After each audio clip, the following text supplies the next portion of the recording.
Assalamualaikum and hello everyone. Welcome to the video where we discuss past year question for the year of 2020-2021. In this video, we will discuss question number 5 involving chapter 6 chemical equilibrium. Question A, ammonia is produced at 500 degrees Celsius and 280 m in the presence of ferrum oxide catalyst according to the following equation. 3H2 gas plus N2 gas in equilibrium with 2NH3 gas, and the delta H or the enthalpy is negative 92.2 kilojoule. Okay, suggest 2 changes that can be made to increase the yield of NH3. Explain your suggestion. Okay, so what does it mean by yield? Yield maksud the product, our product lah. So increase the production of NH3. Okay, so what does it mean is we want NH3, we want to increase the production of NH3 lah. Okay, so what does it mean here? We want our equilibrium here. Equilibrium position is shift to the right. So when we're talking about equilibrium position, shift to the right, okay, or shift to the left, we're talking about Le Chatelier principle. So Le Chatelier principle mentioned that for a system in equilibrium, if there are disturbance to it, the system try to reduce by counterback, or the system will try to counterback the disturbance by try to reducing it. Okay, so in our syllabus, okay, the factors for the Le Chatelier mainly concentration, temperature, and pressure. Okay, usually the question for Le Chatelier, mostly it mentioned, okay, what will be the effect if we try to increase concentration or try to decrease temperature. Okay, so this is the more commonly asked question lah.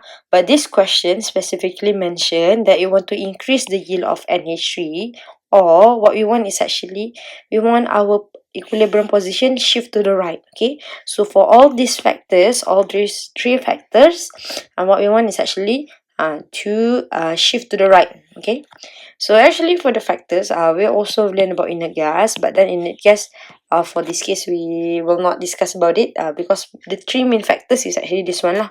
Inert gas tu sebenarnya mostly pasal pressure balik. Okay, so here it mentioned to suggest 2 changes. Okay, so we have to make sure all of this. If you want to propose a changes, at the end it must be shift to the right. Okay, so first thing first, we were talking for a given balance equation. If I've mentioned for the factor of concentration, so we're going to talk about concentration first. Okay, what I would like to do is actually, we're going to assume this equation is in equilibrium. So we're going to assume it is a balanced seesaw. Macam mana ni? It's a balanced seesaw.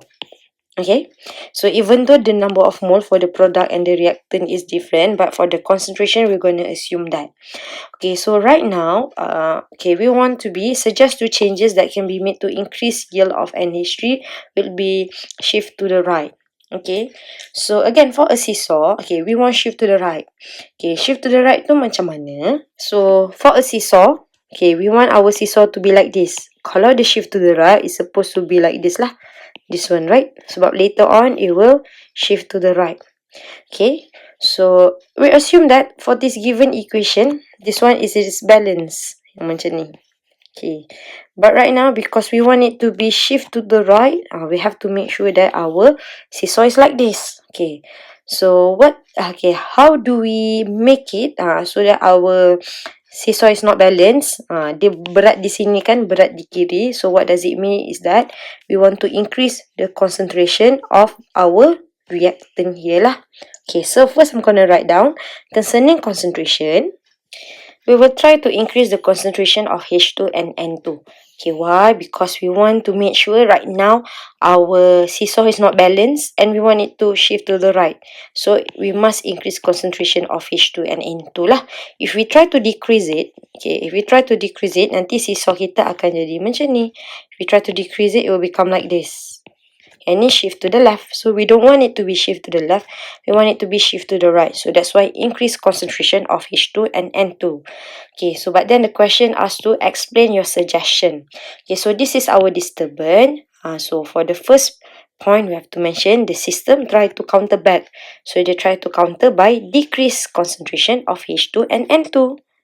Now, when the system will try to decrease the concentration of H2 and N2, then we know that it will shift to the right. But then what will shift? We have to mention specifically, equilibrium position will shift to the right. But not only for this one, again, when we look back on the question, okay, not only about explanation, because we want to mention about increase the yield of NH3.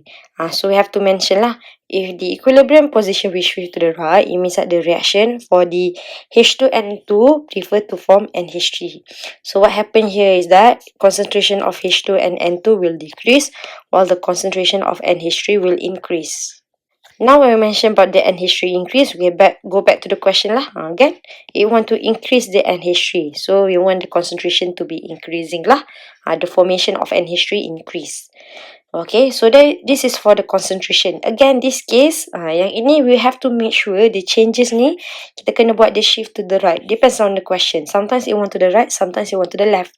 Okay, so this is, okay, yang ni pun boleh try and error. Again, if you do the decrease concentration, nanti dia akan shift to the left. Our seesaw is not balanced. Okay, so first to explain, you have to mention the disturbance, the counterback, the shift, position, equilibrium position shift, and what will be the effect lah. Okay, so for the concentration, I'm going to mention about the reactant only. Sebab about the product ni is the yield yang kita nak lah. Okay, so we're talking about the reactant only. Okay, so that's the first one. The second effect is about temperature. Okay, so about temperature, what you need to know is, for a given reaction, it will give you the delta H. Delta H is the enthalpy. Okay, so for the value, is not something that we have to concern about. The important part is actually the sign lah. If the delta H is positive, it means that it is endothermic, heat is absorbed. But if the delta H is negative, so it means that the reaction is exothermic, where heat is released. In this case, our delta H is negative. Negative means that it is exothermic reaction. Okay, so heat is released, so it means that heat must be at the product side. So now what I would like to do is actually, I like to use the analogy lah. Okay, so if there's heat, so it means this is the hot place. Kat sini yang senang example tempat panas Labuan lah. Okay, so why we mention about this is the place where it's hot? Sebab we have heat. So what does it mean here? Ni tempat sejuk kita. There's no heat to it. Tak ada heat, kundasang lah. For a given reaction, it is important for you to know lah. Tak semestinya heat tu must be on the product side. That's why you have to know, is it positive or negative? Positive, heat absorbed, heat on the reactant. Delta H negative, this one is the product.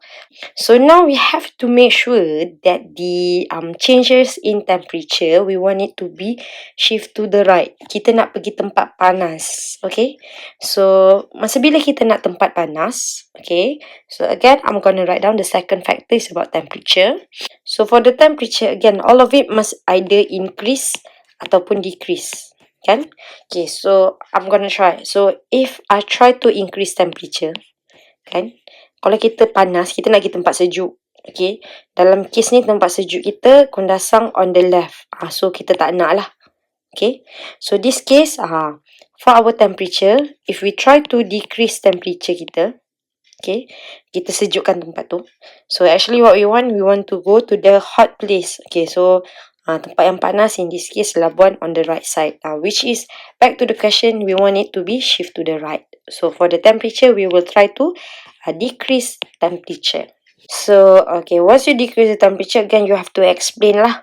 Okay, so first point, okay, so this is our disturbance. So we will try to counter back by increasing temperature. So if we try to increase temperature, again, dia nak pergi tempat panas on the right.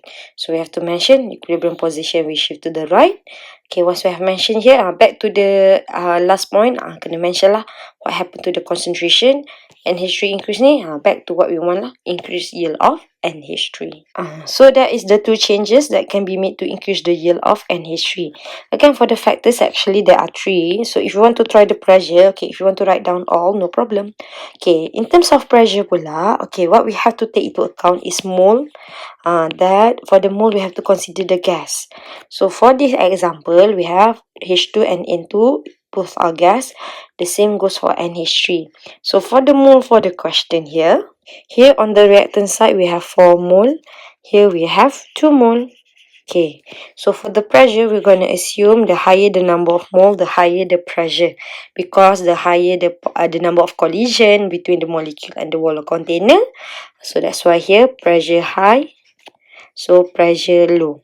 Okay, so for the concentration, Concentration, we're going to assume all of it is balanced in a seesaw.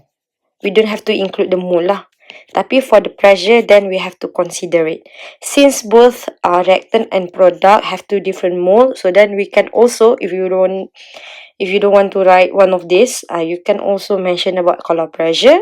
Okay, pressure pula again, we want it to be, mesti kita nak dia shift to the right. Again, if anything, we want it to be shift to the right. Okay, so for example, if I try to decrease my pressure, okay, the system will try to counter back by increasing pressure. So increasing pressure, kita tengok sini, it will shift to the left. So we don't want it to be shift to the left lah.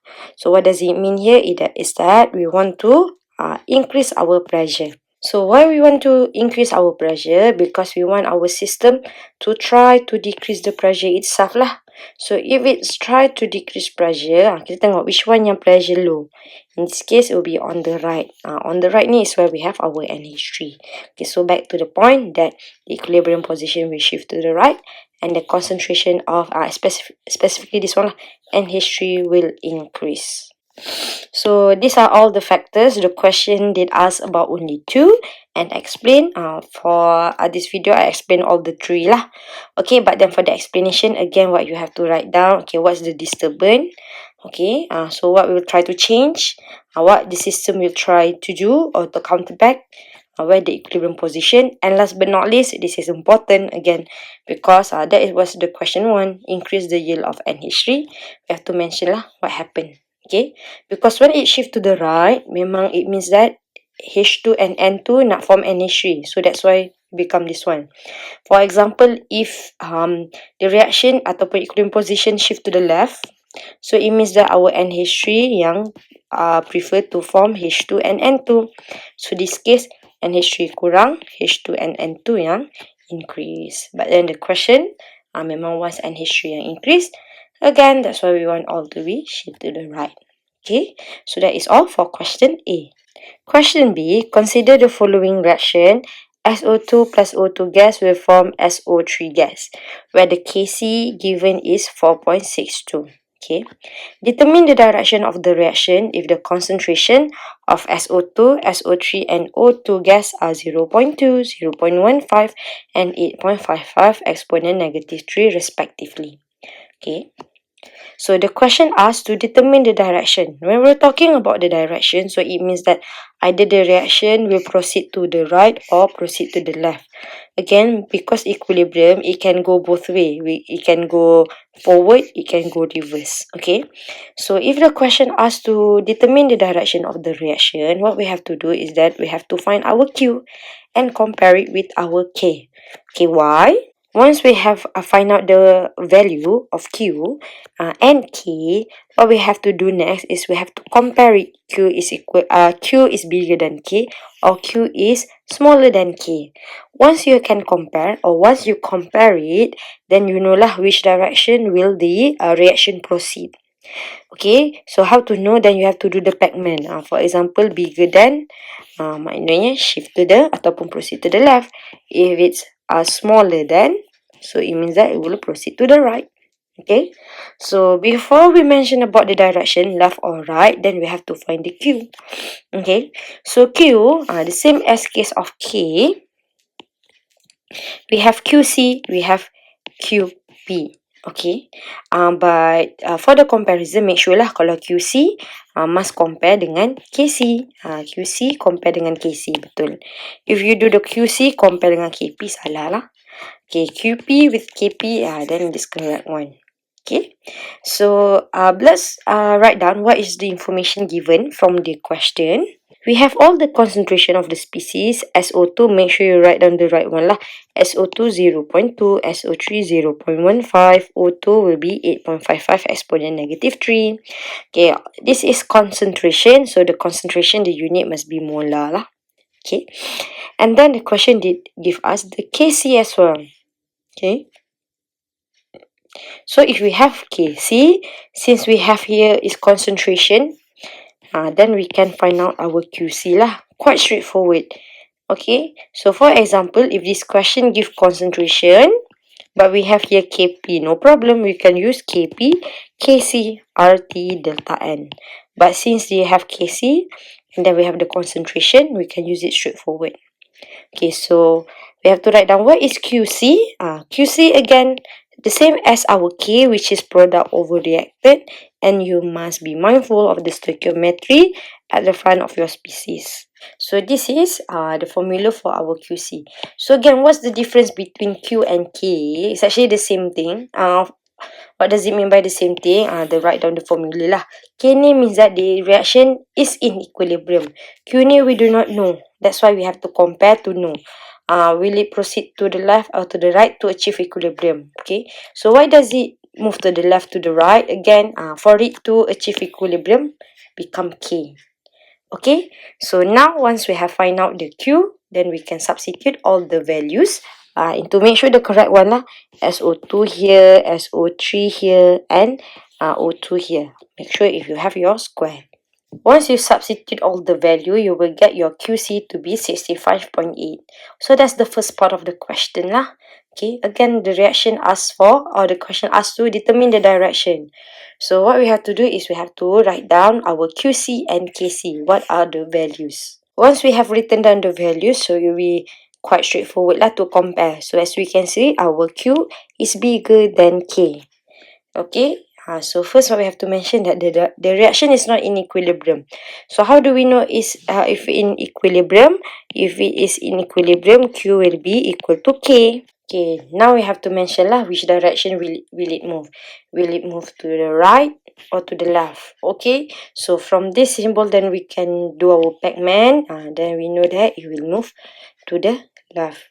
Okay, so we have to mention that the reaction will proceed to the left. Again, they ask you determine the direction. So the reaction lah will proceed to the left. Again, why do we move to the left or to the right? So it will move to the left or to the right actually to achieve our equilibrium, to make sure that Q is equal to K. Okay, so to the left ni it means that SO3 akan form banyak SO2 plus O2. Okay, if the question asks determine the direction, then you have to find your Q. Q ni means that at any instance tak semestinya equilibrium. K must be equilibrium, Q at any instance lah. But when you write down the formula of Q, K pun sama juga. K is the same as this one. Bezanya, K must be equilibrium. Okay, so that is all for PSPM 2021.